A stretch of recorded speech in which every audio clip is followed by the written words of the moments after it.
Колешке, во однос на изборите да ви одговорам. Поднесовме и приговор, исто и го прекинавме и гласањето, но джабе, кога кадија те суди, кадија те тужи, тоа е.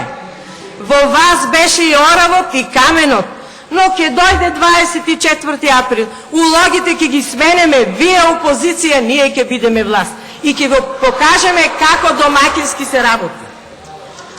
Во однос на образованието направивте хаос, велите делумно се служувате. Да, значи се служувате, тоа што го кажав, што е напишено во извештајот. Немате тројка оценка, двојка е оценката. Воведовте екстерно хаос. Сега ќе воведувате учебници од странство. Хаос невиден. Не можете да се начудите, ви сметат способностите на нашиот лидер. Па зошто плукате? Зошто плукате по него кога еве се вративте повторно на преговарачка маса? Камо среќа како Зоран Заев да имаме многу луѓе во Македонија.